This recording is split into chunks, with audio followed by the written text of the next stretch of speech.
So new year జనవరి 1 నుంచి విశాఖపట్నంలో new batches అనేవి ప్రారంభమవుతున్నాయమ్మా. యూపీఎస్సీ ఇన్ఫినిటీ ఆఫ్లైన్ ప్రోగ్రామ్కి లోయెస్ట్ ఎవర్ ఫీజుతో మనం అందిస్తున్నాం. జస్ట్ 45,000కి లైఫ్ టైం వ్యాలిడిటీతో మనం అందిస్తున్న కోర్స్ ఇది. 31 డిసెంబర్ లోపు ఎవరైతే జాయిన్ అవుతారో వాళ్ళకి మాత్రమే అవకాశం ఉంటుంది. మర్చిపోద్దు.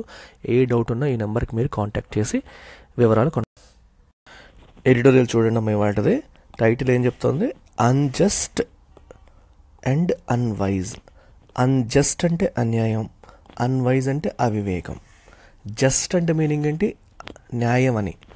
అన్జస్ట్ అంటే అన్యాయం అంటే కరెక్ట్గా జరగట్లేదు, ఫెయిర్ కాదు, అన్ఫెయిర్ అనే మీనింగ్ వస్తుంది. దేనికి సంబంధించి? మన Indian counter insurgency operations Jammu and కాశ్మీర్లో ఏవైతే జరుగుతున్నాయో అవి సివిలియన్స్ని కూడా టార్గెట్ చేసేస్తున్నాయి. కొంచెం డిస్క్రిమినేషన్ లేకుండా అంటే విచక్షణ లేకుండా ప్రవర్తిస్తున్నారు అని చెప్పేసి ఇక్కడ చెప్తున్నారు. చూద్దాం. Counter insurgency and Jammu and Kashmir must not target civilians indiscriminately. డిస్క్రిషన్తో ఉండాలి, డిస్క్రిషన్ లేకుండా ప్రవర్తిస్తున్నారు అని అంటున్నారు. కౌంటర్ ఇన్సర్జెన్సీ అంటే అర్థం ఏంటి? ఇన్సర్జెన్సీ అంటే అర్థం ఏంటి? తిరుగుబాటు. కౌంటర్ ఇన్సర్జెన్సీ అంటే ప్రభుత్వం పట్ల తిరుగుబాటు చేసే ఈ ఆర్గనైజేషన్స్, కొంచెం నక్సలిజం ఇట్లాంటివి ఉంటాయి చూడండి, వాటిని అపోజ్ చేయడానికి ప్రభుత్వం చేసే కార్యక్రమాలు, వాటిని అణచివేయడానికి చేసే కార్యక్రమాలని కౌంటర్ ఇన్సర్జెన్సీ ఆపరేషన్స్ అంటారు. జమ్మూ అండ్ కాశ్మీర్లో జరుగుతున్న counter insurgency operations they must not target civilians indiscriminately. సివిలియన్స్ని విచక్షణారహితంగా టార్గెట్ చేస్తున్నారు, అది అలా జరగకూడదు.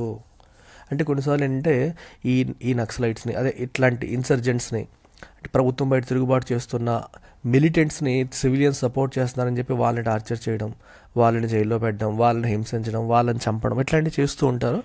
అలా ఇండిస్క్రిమినేట్గా చేయకూడదు, సాలిడ్ ఎవిడెన్స్ ఉంటే తప్పితే అన్నట్టుగా చెప్తున్నారు ఇక్కడ. In a conflict prone border province such as Jammu and Kashmir, security forces have to tackle not only terrorism but also engage in counter-insurgency operations in a precise and just manner. In a conflict-prone border province such as Jammu and Kashmir. కాన్ఫ్లిక్ట్తో అంటే conflicts ఎక్కువగా రావడానికి అవకాశం ఉన్న, గొడవలు ఎక్కువగా రావడానికి అవకాశం ఉన్న బార్డర్ ఏరియా లాంటి జమ్మూ అండ్ కాశ్మీర్ లాంటి బార్డర్ ప్రావిన్స్లో security forces have to tackle. Security forces ఏం ట్యాకిల్ చేయాలి? They have to tackle not only టెర్రరిజంని మాత్రమే కాదు, but also engage in counter insurgency. టెర్రరిజంని ట్యాకిల్ చేయడమే కాదు, కౌంటర్ ఇన్సర్జెన్సీ ఆపరేషన్స్లో కూడా వాళ్ళు పార్టిసిపేట్ చేయాల్సి ఉంటుంది. అది కూడా in a precise and just manner. ప్రిసైజ్గా ఎవరిని టార్గెట్ చేయాలంటే వాళ్ళే టార్గెట్ చేస్తూ, అన్యాయంగా అమాయకుల్ని టార్గెట్ చేయకుండా చాలా కేర్ఫుల్గా ఫెయిర్గా వెళ్లాల్సి ఉంటుంది. The peer Panjal valley comprising Poonch and Rajouri districts has witnessed fears encounters between security forces and militants in jungle terrain leading to the death of 28 soldiers this year. ఇక్కడ చూడండి. The peer Panjal valley comprising Poonch and Rajouri districts, Poonch మరియు రజౌరీ డిస్ట్రిక్ట్స్తో కూడిన peer Panjal valley has witnessed fears encounters. ఈ మధ్యన అక్కడ security ఫోర్సెస్కి మిలిటెంట్స్కి మధ్యలో చాలా fears encounters అక్కడ జరిగాయి. హ్యాస్ విట్నెస్డ్ అంటే హ్యాస్ ఎక్స్పీరియన్స్డ్ అని అర్థం. ఇది ఇన్ జంగిల్ టెరైన్, కొంచెం అటవీ ప్రాంతంలో ఇట్లా ఎక్కువగా జరగడం అనేది జరిగింది. Leading to the death of 28 soldiers, 28 మంది సోల్జర్స్ కూడా ఈ సంవత్సరం చనిపోయారు. The death of 3 civilians who were detained by the army in Poonch Rajouri area following a deadly ambush on an army convoy on December 21, and the fact that 5 other civilians were badly injured due to alleged torture by the security forces is a severe indictment of the counter-insurgency tactics here. ఇక్కడ the death of 3 civilians, 3 civilians చనిపోయారు. Who were detained by army detain చేసిన 3 civilians చనిపోబడ్డారు. ఎందుకు? Following a deadly ambush on the army convoy. December 21 రోజు army convoy వెళ్తుంటే ambush అంటే కనిపించకుండా దాడి చేయడం అనమాట, సీక్రెట్గా కనిపించకుండా దాడి చేయడం అంబుష్ అంటారు. సో ఆర్మీ కాన్వాయ్ పైన జరిగిన దాడిలో చాలామంది ఆర్మీ వాళ్ళు చనిపోయారు. దానికి ప్రాబబ్లీ వీళ్ళు ఉప్పందించారనే కారణం, లేదా ఇన్ఫర్మేషన్ పాస్ చేశారనే రీజన్తో కావచ్చు, కొంతమంది సివిలియన్స్ని ఆర్మీ వాళ్ళు డిటైన్ చేశారు, వాళ్ళు చనిపోయారు. And 5 other civilians were badly injured, ఇంకొక 5 బ్యాడ్లీ ఇంజూర్ చేయబడ్డారు due to alleged torture by the security forces వాళ్ళని టార్చర్ చేశారని ఆరోపణ. సో దానివల్ల ఒక 5 బాగా ఇంజూర్ చేయబడ్డారు. ఇవన్నీ దేన్ని ఇండికేట్ చేస్తున్నాయి? All this is a severe indictment of the counter-insurgency tactics there. So counter insurgency tactics చెప్పాను కదా, ఇన్సర్జెన్సీ అంటే తిరుగుబాటు, కౌంటర్ అంటే దాన్ని అణచివేయడానికి, కౌంటర్ చేయడానికి ప్రభుత్వం తీసుకున్న టాక్టిక్స్ అంటే వ్యూహాలు, చర్యలు. వాటికి అది ఎంత అనుకున్నది సరిగ్గా లేదు. ఇప్పుడు ఇండైట్మెంట్ అనే పదానికి మీనింగ్ ఏంటంటే it is a proof that something is bad, అంటే ఒకటి సరిగ్గా జరగట్లేదు అనడానికి ఇది ప్రూఫ్, ఇది నిదర్శనం అని చెప్తాం చూడండి. ఆ కాంటెక్స్ట్ ఇది వాడతారు. అంటే ప్రభుత్వం యొక్క కౌంటర్ ఇన్సర్జెన్సీ టాక్టిక్స్ అనేవి బాగాలేవు, సరిగ్గా లేవు అని చెప్పడానికి ఇవే నిదర్శనం. ఏంటి? కొంతమంది సివిలియన్స్ చనిపోవడం, వాళ్ళని టార్చర్ చేయడం, ఇది సరిగ్గా జరగట్లేదు అనడానికి ఇది నిదర్శనం అని చెప్తున్నారు. సచ్ హీనస్ యాక్షన్స్, హీనస్ అంటే కొంచెం క్రూయల్, వికెడ్, రాంగ్ఫుల్ యాక్షన్స్ అని అర్థం, by security forces targeting civilians in response to militant attacks are clearly problematic. Militant attacks-కి రెస్పాండ్ అయ్యే క్రమంలో ఇలా సివిలియన్స్ని టార్గెట్ చేస్తూ వెళ్ళడం అనేది problematic issue on especially 2 counts. 2 రకాలుగా ఇది ప్రాబ్లమాటిక్. ఎలా? ఒకటి, first this increases the unpopularity of the regime. అది వీళ్ళ యొక్క పాపులారిటీకి ఆపోజిట్ అన్పాపులారిటీని ఇంక్రీజ్ చేస్తుంది. అంటే ప్రజల్లో వీళ్ళకి మంచి పేరు కాకుండా చెడ్డ పేరు ఈ ఆర్గనైజేషన్ లేదా ఈ రెజిమ్ అంటే ప్రభుత్వం దానికి ఇంకా చెడ్డ పేరు తీసుకొచ్చేలా అవుతుంది. That has not been democratical elected in the union territory. Okay, వాళ్ళు వదిలేసేయండి. ఫస్ట్ ఆఫ్ ఆల్ అసలు యూనియన్ టెరిటరీలో ఎవరు పరిపాలిస్తున్నారు? సెంట్రల్ గవర్నమెంట్, యూనియన్ గవర్నమెంట్ పరిపాలిస్తుంది కదా. గత కొన్నాళ్ళుగా అక్కడ ఎలక్షన్స్ జరగలేదు. Almost more than half a decade, 5 సంవత్సరాలు దాటిపోయింది ఎలక్షన్ జరిగి. అసలు ప్రజల చేత ఎన్నుకోబడ్డ ప్రభుత్వం అక్కడ లేదు. సెంట్రల్ గవర్నమెంట్ అపాయింట్ చేసిన వాళ్ళు అక్కడ రూల్ చేస్తున్నారు. సో వాళ్ళ యొక్క అన్పాపులారిటీ దీనివల్ల పెరిగిపోతుంది. ఎందుకంటే ప్రజలను టార్గెట్ చేస్తే ప్రజలు ప్రభుత్వాన్ని వ్యతిరేకిస్తారు, అసహించుకుంటారు. అలాంటి సిచ్యువేషన్ అనేది వస్తుంది. అది మొదటి ప్రాబ్లం. రెండోది, this is a blow against counter insurgency in an area. అది కౌంటర్ ఇన్సర్జెన్సీ ఆపరేషన్స్కి ఇది ఒక బ్లో అంటే దెబ్బ, దానికి వ్యతిరేకంగా ఒక దెబ్బ తగిలినట్టు. In an area that has been relatively more peaceful in comparison with Kashmir valley.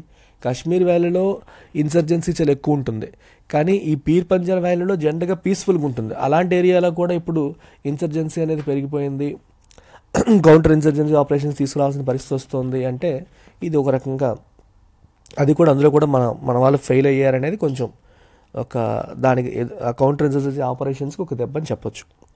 In fact, the Pir Panjal region has been experiencing militancy in the last 2 years after relative calm for a decade and a half.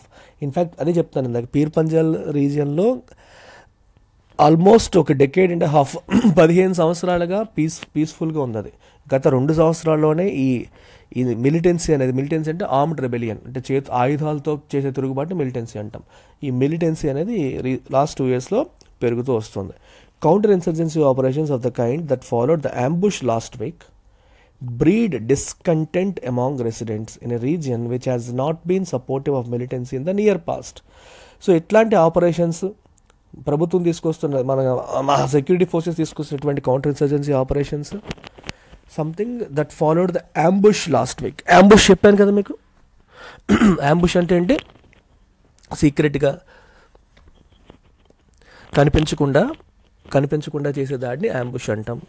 So ఈ ambush తర్వాత ప్రభుత్వం తీసుకొచ్చిన, మన security forces తీసుకొచ్చిన counter insurgency operations అన్నీ ఏం చేస్తాయంటే, అంటే ప్రజలపైన టార్గెట్ చేస్తూ ప్రజల్ని హింసిస్తూ చేసేవి ఏమవుతాయంటే, they breed discontent among residents. అక్కడ రెసిడెంట్స్లో ఒక రకమైన డిస్కంటెంట్ అంటే ఏంటి అర్థం? కంటెంట్ అంటే సాటిస్ఫాక్షన్, డిస్కంటెంట్ అంటే సాటిస్ఫాక్షన్ లేకపోవడం లేదా అసహించుకోవడం, హేట్రెడ్ అనేది వాళ్ళలో వచ్చే పరిస్థితి. బ్రీడ్ అంటే అది పెంపొందించేలాగా ఈ సెక్యూరిటీ ఫోర్సెస్ తీసుకునే యాక్షన్స్ దాన్ని పెంపొందిస్తాయి. And in a region which has not been supportive of militancy, ఈ రీజన్ మిలిటెన్సీని సపోర్ట్ చేయలేదు ఇప్పటి వరకు, కానీ అలాంటిది ఇప్పుడు వాళ్ళకి సెక్యూరిటీ ఫోర్సెస్ పైన వ్యతిరేకత వచ్చిందనుకోండి, వాళ్ళు మిలిటెన్సీని సపోర్ట్ చేసే అవకాశం కూడా ఉంటుంది. వాళ్ళు ఎప్పుడు సపోర్ట్ చేసేవారు కాదు కౌంటర్ ఇన్సర్జెంట్స్ని. ఇప్పుడు ప్రభుత్వం తీసుకునే యాక్షన్స్ వాళ్ళని ఇబ్బంది పెడితే దాన్ని సపోర్ట్ చేసే పరిస్థితి కూడా రావచ్చు. One of the aims of militants in the asymmetric warfare waged against Indian security forces is to provoke the forces into committing rights violations against civilians and to use grievances and indignation among them to increase their own support base. ఇది చాలా important point అనమాట. అసలు militants ఎంతమంది? చాలా తక్కువ మంది ఉంటారు. ఆ సెక్యూరిటీ ఫోర్సెస్ ఎంతమంది? చాలా ఎక్కువ మంది. మరి వాళ్ళిద్దరికీ జరిగే వార్ఫేర్ అనేది సిమెట్రికా, ఎసిమెట్రిక్? ఎసిమెట్రిక్ అంటే ఒకవైపు ఎక్కువ, ఒకవైపు తక్కువ.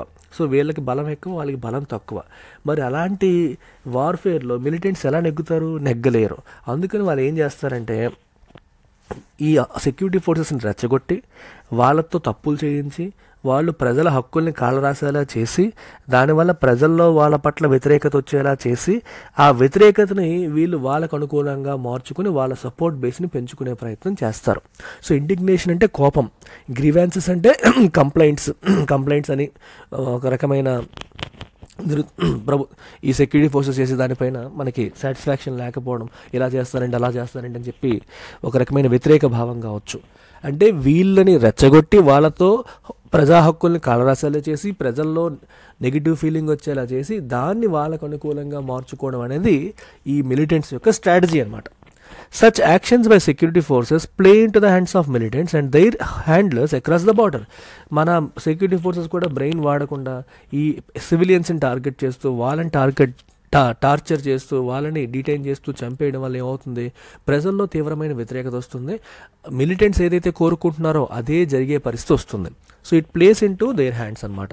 Second, the legitimacy of the force or violence and its use by the state depend on the justness of the actions. ఇప్పుడు ప్రభుత్వం అనేది ఈ సెక్యూరిటీ ఫోర్సెస్ అనేది వైలెన్స్ కానీ హింస కానీ లేకపోతే ఫోర్స్ కానీ ఉపయోగించడం కరెక్టా కాదా? లెజిటిమసీ అంటే ప్రజల దృష్టిలో అది కరెక్టా కాదా అనేది ఎలా తెలుస్తుంది? వాళ్ళ యొక్క యాక్షన్స్ యొక్క జస్ట్నెస్, అది ఏ సందర్భంలో ఏ కాంటెక్స్ట్లో వాడారు, న్యాయంగా వాడారా అన్యాయంగా వాడారా? హింస అనేది కొన్నిసార్లు జస్టిఫైడ్ ఎప్పుడు when it is used in the right context. సరైన సందర్భంలో ఉపయోగించినప్పుడు హింసను కూడా మనం జస్టిఫై చేయొచ్చు. అలా కాకుండా సందర్భం లేకుండా తప్పు చేయకుండా ఒకరిని హింసించారనుకోండి, అది అన్జస్టిఫైడ్. అలాంటి హింసని అది లెజిటిమేట్గా చూడరు, దానికి లెజిటిమసీ ఉండదు. అదే చెప్తున్నారు ఇక్కడ. So legitimacy of force or violence అనేది దేని మీద డిపెండ్ అవుతుంది? Justness of their actions. వాళ్ళ యాక్షన్స్ ఎంత ఫెయిర్గా ఉన్నాయనే దానిపైన ఆధారపడుతుంది. Indiscrimination in the use of violence targeting civilians without just cause. సరైన రీజన్ లేకుండా సివిలియన్స్ పైన ఇండిస్క్రిమినేట్గా అంటే విచక్షణారహితంగా వీళ్ళు వచ్చేసి వైలెన్స్ని ఉపయోగించడం ఏదైతే ఉందో, హింసను ఉపయోగించడం ఏదైతే ఉందో, it only results in the questioning of that legitimacy in the eyes of people. ప్రజల దృష్టిలో ఆ లెజిటిమసీని ప్రశ్నించే పరిస్థితికి వస్తుంది. లెజిటిమసీ అంటే కరెక్ట్నెస్ ఆఫ్ యాక్షన్స్. సో వాళ్ళ యాక్షన్ కరెక్టా కాదా అని ప్రజలే దాన్ని క్వశ్చన్ చేసే పరిస్థితి వస్తుంది. అది లెజిటిమేట్ కాదు, అది రేషనల్ కాదు, అది సహేతుకం కాదు అనే ఫీలింగ్ ప్రజల్లో వచ్చే అవకాశం వస్తుంది. The Jammu and Kashmir police have registered a murder case against unidentified persons following the deaths of civilians and the army has taken 3 senior officers off their posts while promising an inquiry. So Jammu and Kashmir police ఒక murder case register చేశారు against unidentified persons, ఎవరైనా తెలీదు. So వాళ్ళపైన murder case అనేది register చేయడం అనేది జరిగింది civilians చనిపోయిన తర్వాత. అండ్ ఆర్మీ కూడా 3 సీనియర్ ఆఫీసర్స్ని వాళ్ళ పోస్టుల నుంచి పీకేసింది అండ్ ఎంక్వైరీ కూడా చేస్తామని చెప్పింది. Both these agencies must now deliver justice. అటు పోలీసులు ఇటు ఆర్మీ వాళ్ళు ఇద్దరు కూడా జస్టిస్ డెలివర్ చేయాలి quickly and in a form అయినా సాలిడ్గా క్విక్గా వాళ్ళు న్యాయాన్ని జరిగేలాగా ప్రజలకు న్యాయం జరిగేలా చేయాలి. Fake encounter deaths and torture by security agencies in the valley have resulted in spurts of increased militancy besides public outrage that developed in to major law and order situations. ఇలాంటి తప్పుడు బోటకప్ ఎన్కౌంటర్స్ చేయడం వల్ల ఏమవుతుంది? దానివల్ల militancy అనేది ఇంకా spurts అంటే పెరగడం. సో ఇంక్రీజ్డ్ మిలిటెన్సీ ఇంకా పెరిగే సిచ్యువేషన్ ఇది క్రియేట్ చేస్తుంది. అండ్ బిసైడ్స్ పబ్లిక్ అవుట్రేజ్ అంటే కోపం, ప్రజాగ్రహానికి కూడా అది దారితీస్తుంది. దానివల్ల severe law and order situations కూడా మనకి వస్తాయి, రావడానికి కూడా అది కారణమైంది. The Bharatiya Janata Party led union government has tried to use a no holds barred security centric approach. No holds barred అంటే ఎటువంటి రెస్ట్రిక్షన్స్ లేకుండా సెక్యూరిటీ సెంట్రిక్ అప్రోచ్ని యూజ్ చేస్తూ ఈ మిలిటెన్సీ ప్రాబ్లమ్ని ట్యాకిల్ చేయడానికి ప్రయత్నం చేస్తుంది. అంటే ఎటువంటి రెస్ట్రిక్షన్స్ లేకుండా వాళ్ళకి ఫుల్ పవర్స్ ఇచ్చేసి మిలిటెన్సీని కంట్రోల్ చేయండి అనే అప్రోచ్ని ఫాలో అవుతుంది. And public anger in Jammu and Kashmir. మిలిటెన్సీని మరియు పబ్లిక్ యాంగర్ని, ప్రజాగ్రహాన్ని అణిచేయాలి, హ్యాండిల్ చేసేయాలి. అలాగే మిలిటెన్సీ అనే ప్రాబ్లమ్ను కూడా హ్యాండిల్ చేయడానికి సెక్యూరిటీ ఫోర్సెస్కి ఫుల్ పవర్స్ ఇచ్చి ఆ అప్రోచ్ ద్వారా రెండింటిని అణచివేయాలని భారతీయ జనతా పార్టీ ప్రభుత్వం ప్రయత్నం చేస్తుంది. The repeated acts of rights violations and crimes in the names of counter insurgency are clear evidence that this approach is not working.